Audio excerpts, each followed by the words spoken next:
हरिओम। श्रीनिवास मूर्ति, योग भारती, हिमाचल।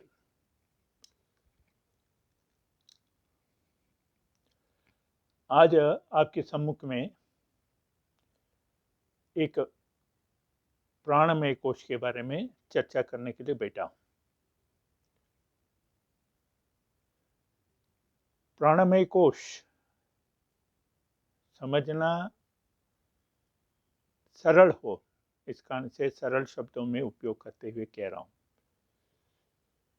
मोटा मोटा समझना तो यही समझना, हमारा शरीर को हर कण को ऑक्सीजन चाहिए, हर सेल को ऑक्सीजन चाहिए। स्थिति क्या है, हम शरीर को ऑक्सीजन कम देता है। 500 करोड़ सेल को ऑक्सीजन देने का व्यवस्था हमने पूरा नहीं कर पाया। इस कारण से जैसा जैसा ये करना शुरू करता है, हमारा ऊर्जा बढ़ते जाता है। और भी सूक्ष्म समझना तो वैसे तो नाक का बारे में हम कम जानता है, बातों में तो कह देता है नाक कट गया मेरा, ऐसा। वैसे तो अभी तक किसी का नाक तो कटे नहीं, हो सकता है तो शूर्पणखा का कटा हो। फिर भी उसका महिमा जानना चाहिए। हमारा जो दाहिने नाक है ये हीटर है, जो बाएं है ये कूलर है। जितना बार दाहिने नाक से श्वास लेता है उतना शरीर में गर्माहट तैयार होता है, बाएं नाक से ठंडक। ये दोनों मिलकर शरीर के टेम्परेचर 98.4 संभालता है। जिनको लगता है मेरा मोटापा बढ़ रहा है वो दाहिने नाक के श्वास लेना, दाहिने नाक से छोड़ना, उससे उनका शरीर के वजन कम हो जाता है। जिनको लगता है मेरा वजन बिल्कुल कम है, वो बाएं नाक से 3 मिनट लेना छोड़ना, ऐसा 3 मिनट सुबह शाम रात को कर लिया तो 1 महीने में 3 किलो वजन फर्क पड़ता है।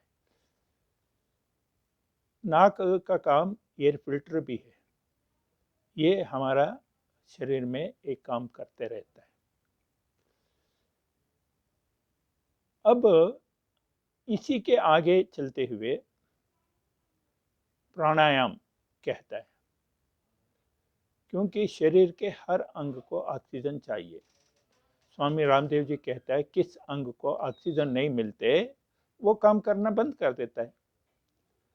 तो सोचना चाहिए हमारा शरीर के हर अंग को ऑक्सीजन कैसा पहुंचाना, वो एक व्यवस्था। हमने धीमे से श्वास लेना छोड़ दिया तो लेना छोड़ना, डीप ब्रीथिंग, हमारा ये व्यवस्था ठीक हो सकता है। सामान्यतः हमने ये करते नहीं, ध्यान नहीं होते, और श्वास के साथ हमारा मन जुड़े हुए है। श्वास जितना स्लो एंड स्टडी करता है, मन उतना सुधार हो जाता है। या दूसरा भाषा में कहे तो मन बिगड़ जाए तो श्वास का स्थिति बिगड़ जाता है। गुस्सा वाले को देखा होगा कितना जोर से श्वास गति होता है। इसी कारण से इसको संभालने का जो व्यवस्था है वो करना चाहिए। इसका से कुछ समझ में नहीं आ रहा है, 10 मिनट लंबा श्वास लेना, लंबा श्वास छोड़ना, कितना डीप लेना, 20 से 25 सेकंड लेना, 20 से 25 सेकंड छोड़ना। ये अभ्यास करके देख लीजिए, मन कितना शांत हो जाता है, नियंत्रित हो जाता है, मजबूत हो जाता है, आपका ध्यान में आता है। विदिन 1 महीने में आपका ये श्वास के कारण से मन का सुधार हो जाता है।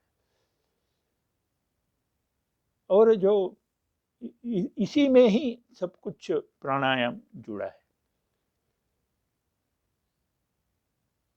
एक तो हमने भस्त्रिका सुना होगा, स्वामी श्री श्री रविशंकर जी विशेष रूप से सिखाता है।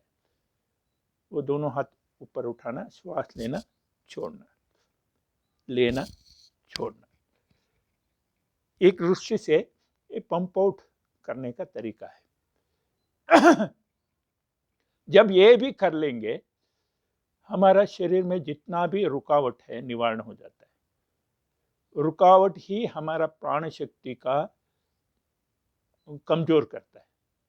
इस कारण से रुकावट निवारण करने के लिए भस्त्रिका। बाद में कपालभाति स्वामी रामदेव जी तो बहुत दिन से कह रहे हैं, कपालभाति करते रहना। बस इसमें शक्ल में रौनक बना के रखना, श्वास को बाहर फेंकना।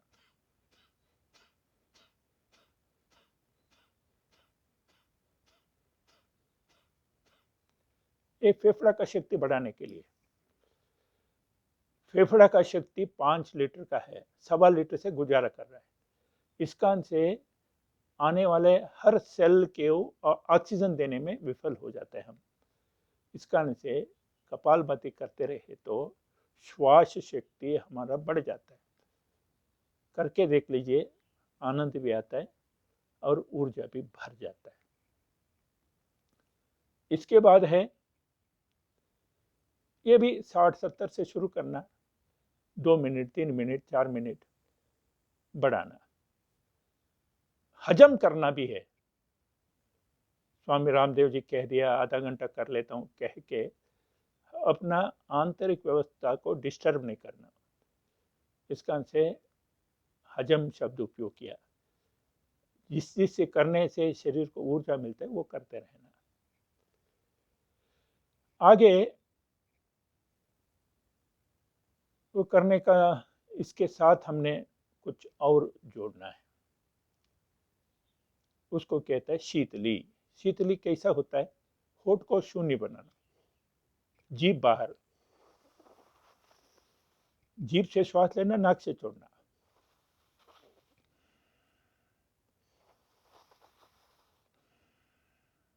इससे गुस्सा ठंडा हो जाता है। मैं तो मजाक में कहता हूँ, पति पत्नी में कोई एक का गुस्सा आ जाए तो वो शीतली कर लो, ताकि समस्या हल हो जाएगा। गुस्सा से समस्या बढ़ जाता है। इस कारण से ये मैं आपको बताया। बुखार भी उतर सकता है, शरीर में अतिरिक्त गर्मी भी निकल सकता है। सदंती, दांत के बीच में से श्वास लेना, नाक से छोड़ना।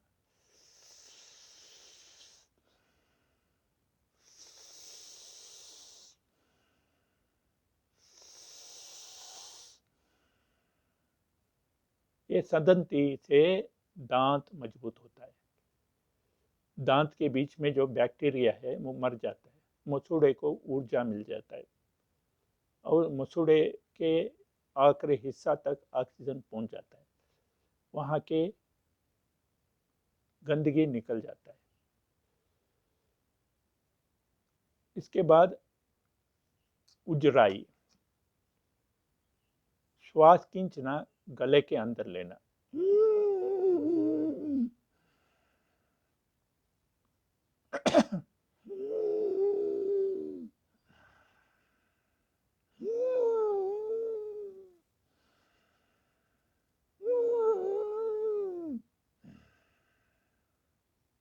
कम से कम 5 बार करना। इससे गला साफ हो जाता है। कोरोना वायरस भी गले से फेफड़ा तक उतर जाता है।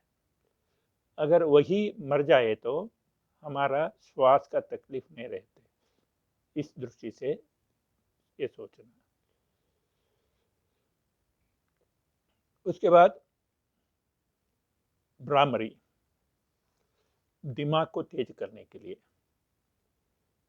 यानी ये सारे प्राणायाम का उद्देश्य अलग अलग शरीर के अलग अलग हिस्सा को ऑक्सीजन पहुंचाना।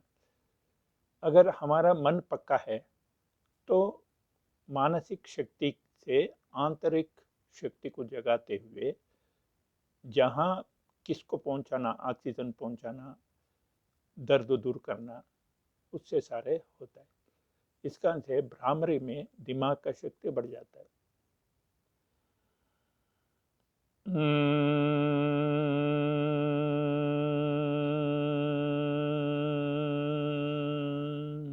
भ्रामरी के लिए ये मुद्रा कर लेना। कुछ लोगों साधना के लिए आंख कान ये सारे बंद करने का तरीका है ऐसा। ये क्यों आया? ये इस कारण से आया, जिनको अकेला साधना करना है वो ये अभ्यास कर सकता है। उसमें भी अकेला बैठ के लंबा करना, अभ्यास करना, इसके लिए ये ठीक है। सामूहिक में बैठ के ही करना और वाइब्रेशन ऊपर लेना, होठ बंद करना, दांत जोड़ना नहीं, जीभ ऊपर लेना।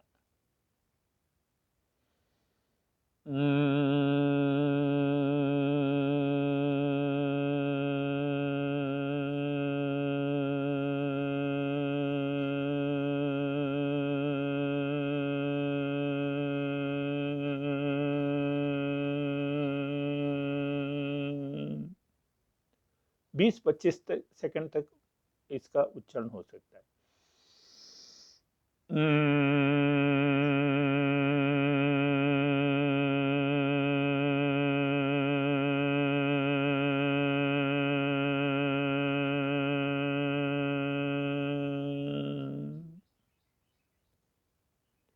ये दिमाग को तेज करता है। नाड़ी शोधन, ये नासिक मुद्रा, दाहिने नाक बंद करना, बाएं से श्वास बाहर निकालना, फिर बाएं से ही लेना, बाएं बंद करना, दाहिने से छोड़ना।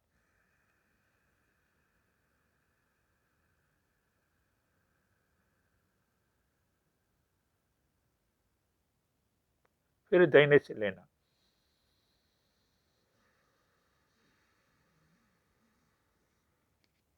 दाहिने बंद करना, बाएं से छोड़ना।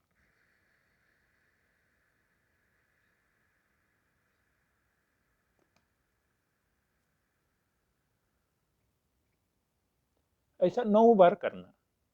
इससे श्वास गति धीमे होता है, शरीर के हर कण तक ऑक्सीजन पहुंच जाता है, हर नस नाड़ी शुद्ध हो जाता है।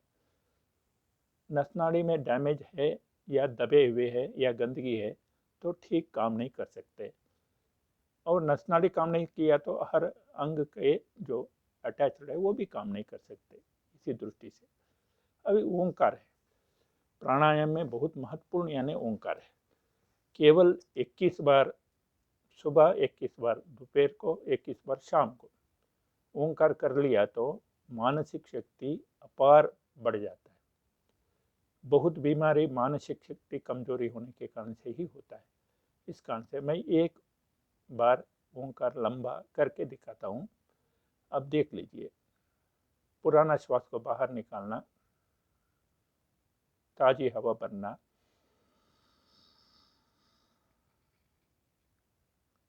ओ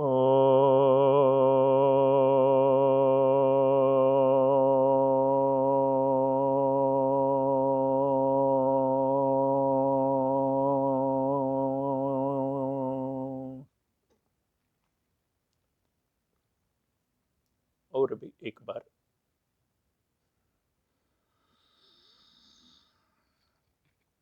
ओ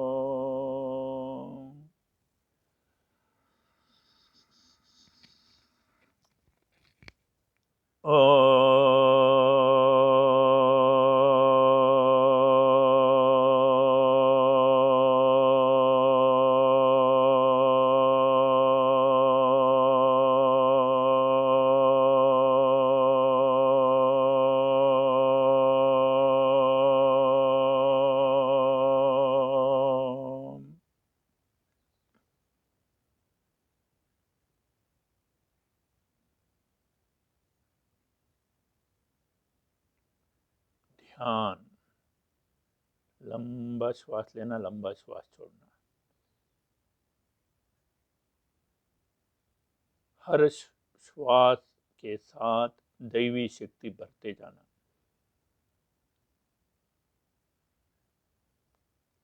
हर श्वास छोड़ने का समय कमियां, बीमारियां छोड़ते जाना। धैर्य, साहस, बुद्धिशक्ति, पराक्रम, ज्ञान, शील भरिए। दुख, दौर्बल्य, आक्रोश, आवेश, उद्वेग, भ्रम, रोग छोड़ दीजिए। एक एक अभ्यास कम से कम 10-15 बार करना।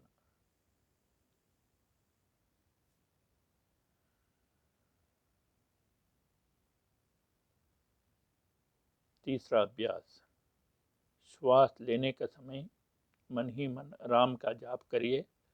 राम में जितना भी सद्गुण आपको अच्छा लग रहा है उसको ग्रहण करते हुए, शरीर में भरते हुए।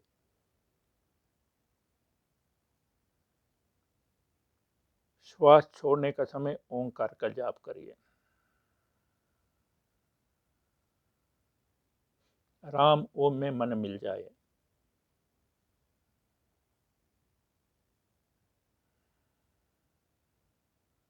अभ्यास किया तो घंटा घंटा बैठ सकता है। मन पवित्र हो जाए तो ऊर्जा शरीर का खूब मिलता है।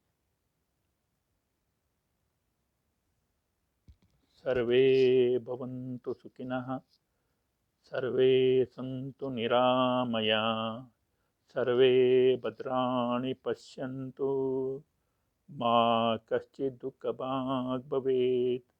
ओम शांति शांति शांति।